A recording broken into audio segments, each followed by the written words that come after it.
What's up, everybody? Welcome back to the Hot Seat, the place where we like to ask questions to our guests, the questions that we know viewers want to hear, but sometimes the interviewers are a little too scared to ask. We like to make things spicy, we like to start off easy, and we like to always encourage our guests to try to answer every question to the best of their ability. Today, joined with me is a good friend of mine, a co-caster, someone that I've known and I know you guys have all known for a while, Private. How are you doing today, man? I'm doing great. Thanks for having me. Yeah, it's definitely it's nice to have you here. We've been on things like this together a lot. I think we're very used to seeing each other through cameras. Now, just to give anyone that doesn't know you a little bit of a background, you've been casting for NACT for how long now? I think isn't this 2 years now? About Two what? years, a year? 3-4 seasons? I would. How many seasons? 4 seasons? I want to say 4 seasons now of NACT, so that's about 2 years. 4 seasons NACT, and you've been involved in like esports scene a little bit longer than that. You stream on Twitch, right? Yep. And how long were you streaming before casting? Oh shoot. For in this hobby, I want to say like especially for mobile games since 2016. 2016. That's like what, 7 years? Yeah, it actually started when I was in the military. When I had downtime, there were some games I just kind of looked for an event to kind of stream some games and stuff like that. And I started back in 2016. I want to say with a Blizzard MOBA called The Heroes of the Storm. Okay. I know of it. Yeah, it was. I actually liked it, and but the games kind of took a little too long, especially when there was times when I was on call and stuff like that. So there was 40 minutes was not like 40-minute games just weren't feasible. So I kind of jumped down to like mobile games. The first one I actually played was a little game called Vainglory. It was a touch based instead of like the controller based, which is what I really liked about it. It was touch based. Unfortunately, they didn't really last too long with their esports scene, which I really kind of got addicted to the esports scene of it. I feel like almost the competitive side of me. If there's not an esports scene, I'm kind of like, why am I even playing this? Why am I doing this? Yeah. Even though I'm not really, I want to say like a great pro when it comes to it anymore. After that, I went to Arena of Valor. That's where I kind of came up to had a small team over there, and we actually faced Zane, I want to say, on was he on Dino Riders or Blue Martini at the time? I don't know. Blue Martini Gaming back then. Him, Hoon, Basic were over there. For a little bit, Assassin Dave was there too. But of course, they closed down their NA esports scene. And I think it's more to do with streaming the content. Like once the esports scene shuts down, it's really hard as a streamer to kind of get a grasp and stuff. And really a lot of people are interested in it. So I jumped ship when Zane came over to Mobile Legends. And I want to say like Mobile Legends at first, like in all of these other games, Mobile Legends had such a bad name. So it was one of the last ones on my list. And so like it just had such a bad name from what everybody else who had kind of talked about it. And I was like really surprised when I came over here that the smoothness of the gameplay and also like just the community as well. And then now to where we're at right now with how much they put into the NA community. It's been kind of, I want to say, something I've been looking for since I started streaming, is like a good community that's has such dedicated and like players and community members. Yeah, I think so many of us, like we came to Mobile Legends just maybe for fun or this and that, but nobody really expected like the community that would eventually grow, and how now it's guys like you, guys like me, a lot of other casters and content creators, not like the big dogs like Mobazane or General or things like that, but like just like some of the smaller guys, how like it would become like a home for us and like a mainstay for us. You know, it's just interesting how like even for me, like I started playing Mobile Legends, but I also streamed some other games here and there, and like to get to where I'm at now, it's really interesting. And that kind of leads me to ask you, like, did you think this is where you would be 2 or 3 years ago, like casting like this? Like, was it ever a thought in your mind? Honestly, before I joined, and I want to say I had a very ignorant and biased mindset. When I came to Mobile Legends, it was All right, it's the only one left. Let's. I like streaming. Last house on the left. Let's. Yeah. So let's go ahead. And I was pleasantly surprised with it. And I was able to do actually fairly well with it, just because I had so much experience with mobile MOBAs in the past. But like I said, it is definitely not what I expected. Mostly because, like I said, there was a lot of talk about Mobile Legends. They had stolen ideas from other companies or blah blah this and that. But once I actually came down here, and I even got to watch, I came right before M1. And watched like the show that they got to put on, and I was really excited for it. I just kept on continually streaming it until like I started seeing that there was actually a pro scene that actually kind of came in at the end there. So you become a caster.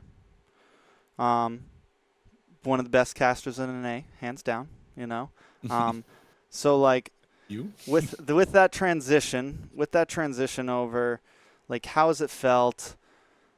Do you think you're going to continue doing this? Are we going to continue to cast? Like, what are the thoughts for the next, like after this season, next year, following season after that? Will you continue to cast Mobile Legends as long as events keep pumping here?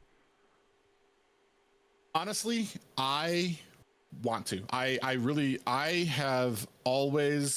kind of been streaming, and I want to say when I came to Mobile Legends, I was kind of lost. I was streaming. I even burnt out a little bit. I lowered the days that I was streaming because after like 2016 and like all the games I'd been through, I'd kind of lost something. It wasn't like that fun for me to stream anymore. I just did it out of habit and because I kind of had like a semi-entertaining way of going it. But like casting, I want to say I even did it a little bit in Vainglory. I did a little bit in AOV, and I had a little bit of a knack for it. I always loved doing it and talking and doing play-by-play. And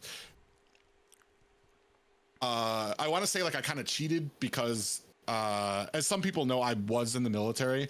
At a point, I was in a leadership position, and I loved being in front of people and talking and being able to kind of use that charisma out there. And with casting, I get to do that, but I also get to bring.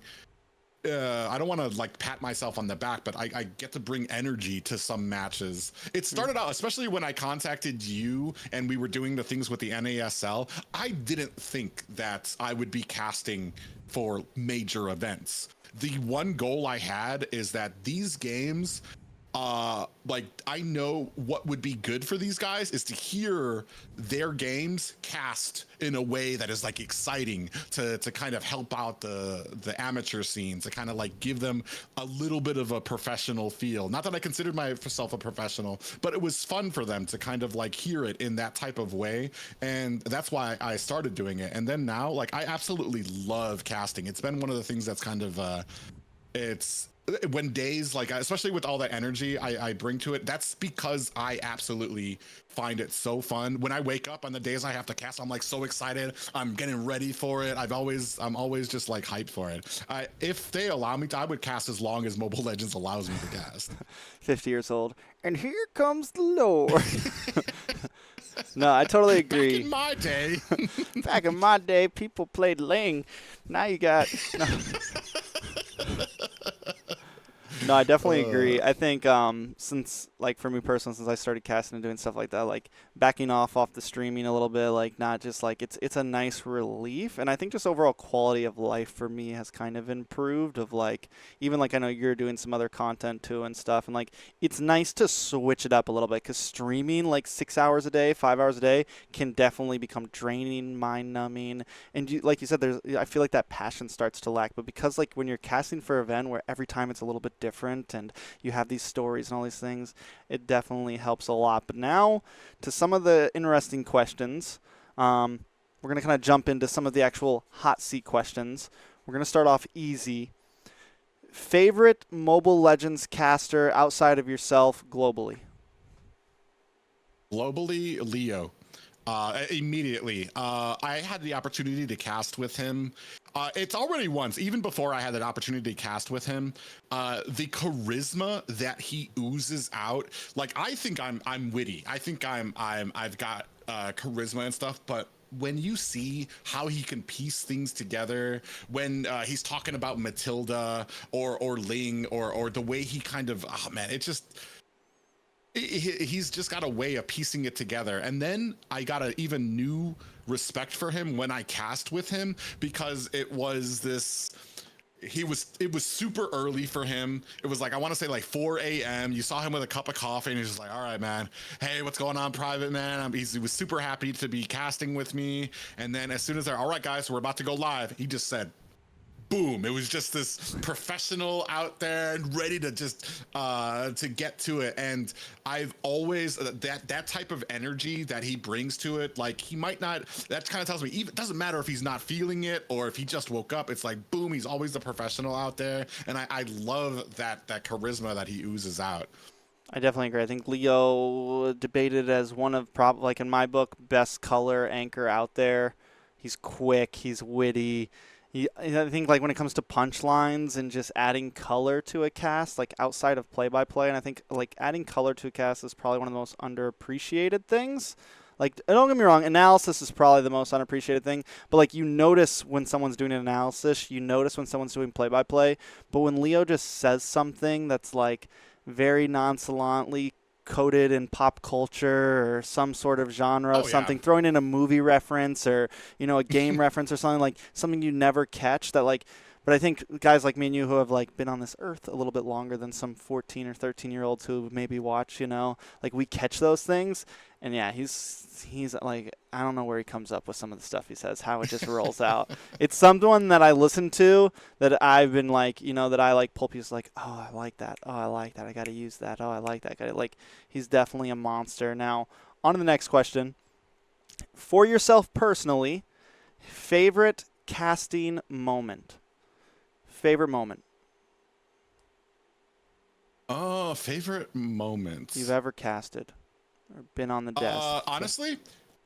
Honestly, that when I came to you and let you know that I was going to be, that I did a lot of my streams as a potato, and you heard my casting and you're like, screw it, let's go with it, we'll go with the potato. And that was a super proud moment for me, because I was like, I thought that my casting wouldn't be good enough, and it'd be like, dude, we need something professional here, you know, and we were gonna have to kind of lose the potato thing. But listen, man, I was desperate. I'm just joking. I was like, I'll take a potato, I'll take a steak. You send me whoever, just get someone on this desk. No, I'm just kidding. You sounded great. Casting there, and then the comments from casting as a potato is like, it started off kind of like, dude, is that a potato up there? And then the positivity that came out of it, everybody's like, dude, he's awesome. Him and Trex need to cast more often and stuff like that. That was one of the bigger moments for me. Of course, there's always those big seats with doing the live events and everything like that, but that personally kind of helped my confidence a lot more when it came to casting, to kind of come out of my shell and just like really run at it, and it became something that I really love. I like it. And it was a good answer. It made me feel nice, so I appreciate it. Now, all right, so we're gonna start going a little bit into NACT, since you know you're an NACT guy like myself, and I haven't done this with any NACT guys. But first, we're gonna keep it wide and then bring it in. So, favorite team globally. Your personal favorite. Globally, huh? Yeah, it could be an NA team, but just favorite team. Right now, a favorite team, it's gonna be, oh, man. I'm gonna go with the Ohio brothers. There's a lot of teams I am really, because of the potential. There's I know I talk a lot about underdogs. I like to focus on Knights of Fate, or if they might be able to beat BTK, but it's because BTK is already established. A lot of these other teams, Echo is already established. Freaking Blacklist is already established. And if we're talking about globally, I feel like the potential, the underdogs, I want to say, are the Ohio brothers. They have the potential there. They've got some great players there, and I've talked with you a little bit about this before. They've got a maturity that I feel like can keep them together for a bit to become the threat that NA wants to be on that global stage eventually. I like it. That eventually, because you picked the NA team. My next question was gonna be favorite NACT team. Would that also be the Ohio brothers? No, when it gets down to regionals, I don't like to go with the established teams. BTK, the Ohio brothers. When it gets down to regionals, like everybody's already kind of rooting for these guys, and I like to root for those teams who I know can do great. Knights of Fate have been a team that have been absolutely they've surprised me. I've heard a lot about Zero in the past, mostly about his streams and how he wanted to go pro, and he had all these aspirations, and it's great to see him out there. And I kind of held him like I did when Boca first came out on the scene. I'm like, it's a streamer, he's be out there, he'll probably come out there, a little bit of heat, and then fizzle out. The Knights of Fate, they continue to impress me, not just on the stage or during these matches, but even in their voice comms. When stuff is going wrong, you can hear the calmness from Zero, which is just I like calmness. I get sometimes a little frustrated with some of North America, because we can be so rambunctious. That's the part that like helps us shine, but I feel like a lot of the times it kind of puts people at odds with each other. It makes teams imbalanced because there's going to be arguing, there's going to be egos, and I love to see a team that is successful and can be calm and be able to talk to each other. And they lost a match. Let's work it out. This is what happened. Let's work on that for next time. And they've continually impressed. They've even getting a win over Avalon in stage 2. I voted they've for just them. come. No, I voted for them against Bloodhounds. I can't remember. Maybe it was Avalon. I don't think I voted for them at all, which is because my votes go towards statistics. My votes are I always go with So paper on my votes, but in my heart, it's there's always that little bit of hope for them to do better. And I really feel like if they can continue adjusting, I feel like they're going to have a great chance. That's why I'm a huge fan of them and what they're doing right now.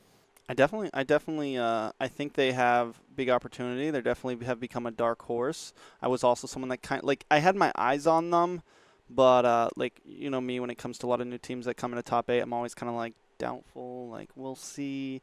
And then even when they started, like stage 1, I was still kind of doubtful, and now like I'm seeing them really come together. They definitely look like they could get to top 4, and I think if they get to playoffs, we could maybe see some stuff from them.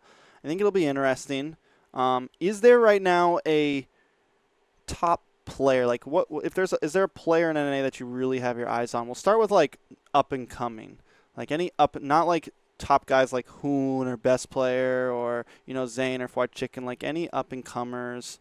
I hate to use the term rookie because a lot of these guys have still been around for the past few years, but anyone that we should be keeping our eyes on, in your opinion? Man, a rookie.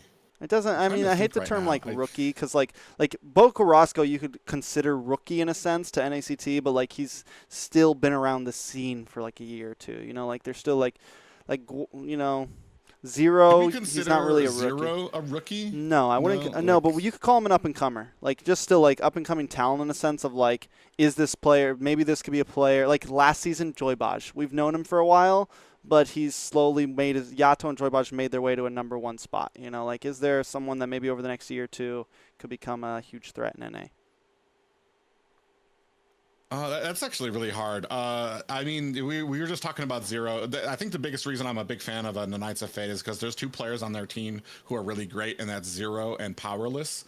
I've talked about it before. Powerless can be up or down. I feel like he needs a little bit more experience in the roam position when things aren't going right, and to be able to kind of maintain himself. And I feel like because when he has good games, he is phenomenal, but he also slips when he has those bad games, and you can just tell that when he's having those bad games, there's not going to be a recovery. They're not going to be able to get those sets. He's not going to be able to help his team out, and he's just going to become I hate to use the word a liability, but I mean, that's kind of what happens. Zero, I want to say he has, as good as he is, I feel like he has the most room to grow as well. Just because he's played marksman lane, he's played XP lane, he's played mid in this NACT alone. He's played all those different roles, and he's got different heroes for that. Now, you take somebody like that, and he's good. He's good on all of these roles with all of the picks that he's done. Now, you take somebody like that who's that skilled, and maybe he settles down on one role and just focuses on that. I think you could have like an absolute like monster of a player in the future here. And if we would talk about like an all-star team for North America, he would be one of the ones that I would include on there. Okay, all-star team for North America. Yeah. Well, like I think he if would you have a picked place. 5 right now, what would it be? Shark, best player. They could even have time to train. Zero. They could get like 6 months to get synergy. Like we're not gonna count anything Well, like synergy I'm not or anything holding like that. synergy here. Yeah, I just want like to hold skill-wise, raw playing power. And this is going to be really sad because I know a lot. Give me the roles. I'm going to put it out there. I'm not going to put Zane in this, just because right now he's had his issues with this. I don't know how well he works with some of these guys either. But it would be best player on jungle, Shark on roam. Man, Mielo's been so promising, but I would still put Chicken in XP lane just because I feel like he's just always so solid. Even when BTK faces the Ohio brothers, I'll look at Chicken's score and I'll be like, dude, he was still like just doing great. So he would be on XP lane for me. Zero would be on mid, especially if he just focused mid, nothing else. I feel like he could be a great mid with that. And then who am I missing right now? I already got Roam, gold, XP. Gold, and Gold lane. we said roam, jungle. Jungle's gonna be who's jungle? Jungle's best player. Roam is Shark. XP lane is Chicken. Mid is Zero. And we're looking for a gold lane. Gold is tough. It is tough. I know exactly who I would pick right now. I am going to have to go with Zia on this. It's hard because gold lanes is one of the easiest and first to fall when a team is doing bad if you're not on top. And fortunately for Zia, Ohio has always been dominate in almost all of their matches, which has always given Zia some room. I talked about it a little bit before. Zia, there was a point in a BTK match where Zia had been ganked 3 times, 3 deaths, and was still out farming ISO. And for me, and he enjoys the role. He has fun with it. He wouldn't have left BTK if it weren't for that. He wanted to play marksman. I don't know why he didn't like mage or whatever, but he wanted to play marksman, and this is what he wanted. And he's come a long way. Yeah. Who was your gold? Probably Z. I think a lot of people would try to use the debate of like stick Chicken in gold and then maybe like put like Milo in EXP or something. But I think Chicken's best role is EXP. My gold would have to be Zia because Chicken is EXP, and I don't think there's anyone really messing with Zia right now in gold. ISO's close behind that, Basic's close behind that, but definitely Zia, especially just because of experience overall. Jungle's the hardest pick. Roam, I don't know if I would pick Shark as like I want to pick Shark as Roam. I want to, but also like who would you pick over him? Maybe Baji Boy. I might pick Really? Baji Boy, and I would probably pick Hoon as my mid, and then jungle. That's so tough. Honestly, Man. the only reason I don't have Hoon at mid is because I would You honestly want to put see Hoon in a Zero, coaching yeah. position. No, I want to see Zero, but I would put Hoon in a coaching position. I feel like he's got the maturity, the mental fortitude for it. And if you put him there, I feel like he would excel. I just from just how beating him and how grounded he is. He's always been, of all the pro players, he's always been that very down to earth person. When you meet him, But if I nothing had against like a any of the other bunch of players. money and I could just like, if I could have like a team that I liked, you know who I'd pick for my mid? I'd Mm. put Nicolette as my mage. I'd be like Nicolette mage, Baj That's a Rome or wound I don't want something. opened again. Like, That's and then so like sad. I would pick like if I wasn't just making like a dream team to do really well, if I was just like if I had an organization and I had to build a team, like I would probably pick up Nicolette for mid just because I think she has so much latent potential, and I think like if she was with a great team, she could be fucking phenomenal. I think she's like she's not slept on, but just because she's never been on a BTK, she's never been on a TOB. She's been on so many teams with so many leftover players in her past, and she almost always gets to top 3 or top 4, which that in itself speaks so much volume. I mean, I know we're like I'm digressing on a complete time, but like I just have to point that out because like the fact that like a singular player has been on several different teams, but those teams have always consistently made it like top 4 and stuff. Like, she's got to be an amazing mid laner. You know what I'm saying? Yeah, and for me, the only reason I wouldn't have included her is because she's left out. She sat out this Yeah, NACT. it's true. I know she's got her reasons, and because I was She's a supposed to be huge back fan next one. Hopefully, she comes back Yeah, next one. last season I was a huge Ackerman fan, and because of her, not just her, but like there were other players on there. But I've always known she was great, and ever since I joined the NASL. I think she was on Team Sexy. Was it? Was she on Yeah, Team her Sexy? best player, Guapo, or not Guapo, her best player, Sir Bossy used to play, but mainly her and best player were always on a team, and they would find like 3 other players to join. Yeah, and she always stood out there as well with a lot of those games. So, but right now, and that's why I said like, yeah, it's still for me right now just because she's out. It goes to Zero. Hoon, coach, maybe. All right. Dude, I wish honestly, with the experience, I wish Zane would coach. I would put him there if I knew he would want to do it. Because I feel Bro, like he'd be like that as angry a person, football coach that like in high.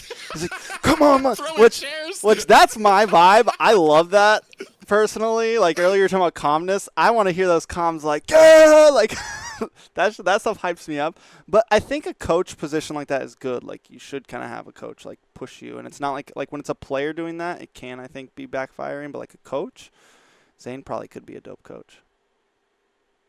I think he could. I just right now he just wants. If there's one thing I've learned about him, it's that he wants to be a player.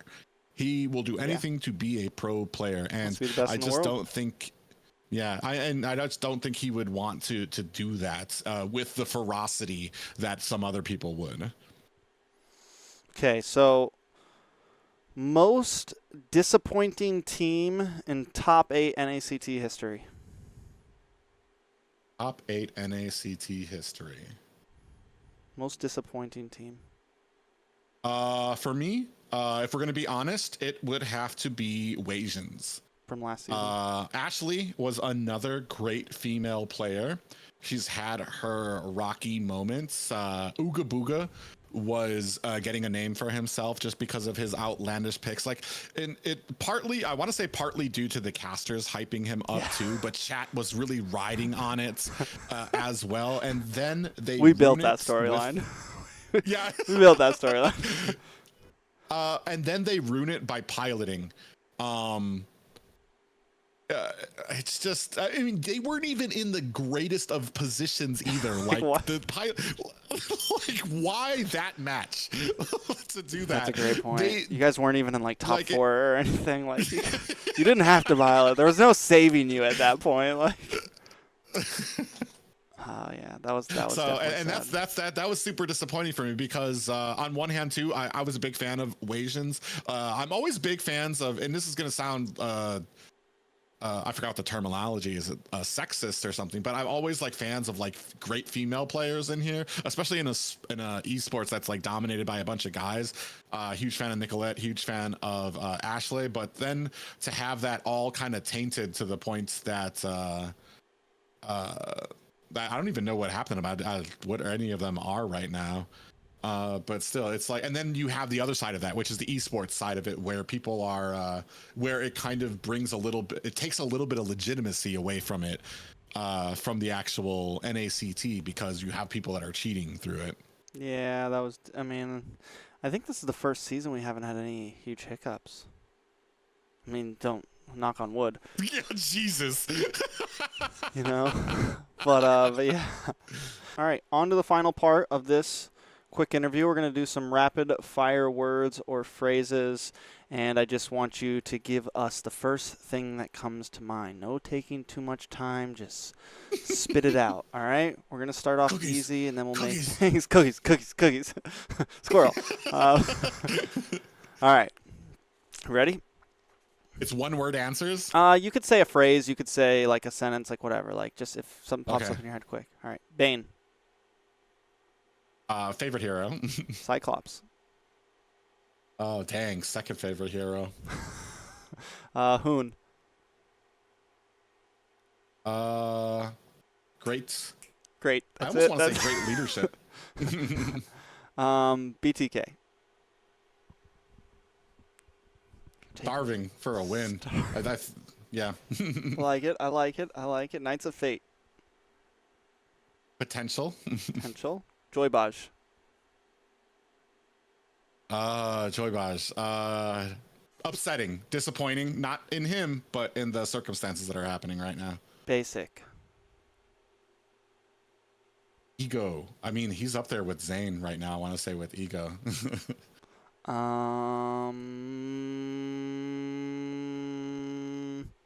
NACT.